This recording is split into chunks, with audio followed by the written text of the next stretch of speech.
చంద్రబాబు నాయుడు గారిని ఎవరైతే మాట్లాడారో దీనిపై వాళ్ళు స్పందించాలి. వాళ్ళ దగ్గర ఏమైనా ఆధారాలు ఉంటే నిరూపించాలి.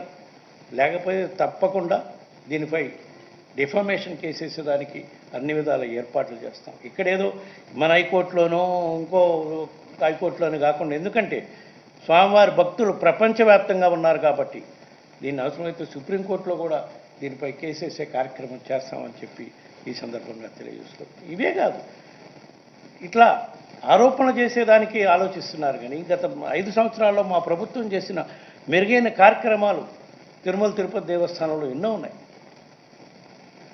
అవన్నీ పక్కన పెట్టి వీళ్ళు దుష్ప్రచారం చేయటం కోసం, మా మీద నింద మోపటం కోసం, రాజకీయ లబ్ధి కోసం, స్వార్థ ప్రయోజనాల కోసం ఆరోపణలు చేసే కార్యక్రమం, ఇంతటి ఘోరమైన ఆరోపణలు చేసే కార్యక్రమం చేస్తున్నారని చెప్పి తెలియజేసుకుంటున్నా. అదేవిధంగా vigilance commission, vigilance and enquiry department అని నోటీసులు ఇచ్చారు మాకందరికీ. మాకు ఇచ్చారు, మిగతా ఆఫీసర్లు కూడా ఎవరెవరికి ఇచ్చారో నాకు తెలియదు. ఇచ్చినప్పుడు మేము చెప్పాం, ఆ ఆఫీసర్లు మాకు రాస్తున్నారు, మా దగ్గర మెటీరియల్ ఉంటుంది. నేను ఎప్పుడో 3 సంవత్సరాలు 4 సంవత్సరాలు చైర్మన్గా ఉన్నా, వాళ్ళ దగ్గర అడిగిన ఇన్ఫర్మేషన్ నా దగ్గర ఉండదు. రికార్డు ఏదైనా పంపిస్తే ఏ నిర్ణయమైనా ఎట్లా తీసుకున్నామో ఏందో చెప్తామంటే మాకు ఇన్ఫర్మేషన్ ఇయ్యరు. ఇవన్నీ బోర్డు డిసిషన్స్, బోర్డులో డిసిషన్ ప్రతి నిర్ణయం బోర్డులో తీసుకుంది. బోర్డు సభ్యులతో పాటు ఎక్స్కప్షో మెంబర్స్ గవర్నమెంట్ సైడ్ నుంచి ఉన్నారు.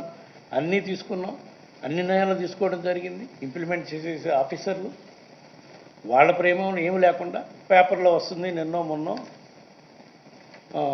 ఒక పేపర్లో విజిలెన్స్ రిపోర్ట్ అయిపోయింది, 520 కోట్ల రూపాయల దోపిడీ జరిగింది అని చెప్పి పేపర్ రైటింగ్ వస్తుంది.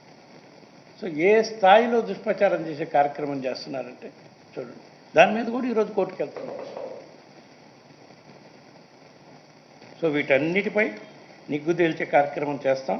దీనిపై తక్షణమే ముఖ్యమంత్రి చంద్రబాబు నాయుడు గారు, ఆయనకి మతి భ్రమించి మాట్లాడారా, కావాలని మాట్లాడారా, ఇంత ఘోరంగా మాట్లాడటం అనేది ప్రజలెవరు కూడా తట్టుకోలేకపోతున్నారు. మరీ ముఖ్యంగా హిందువులు తట్టుకునే పరిస్థితి కూడా లేదు. దీనిపై వాళ్ళు సమాధానం చెప్పాలని చెప్పి ఈ సందర్భంగా కోరుకుంటున్నాను.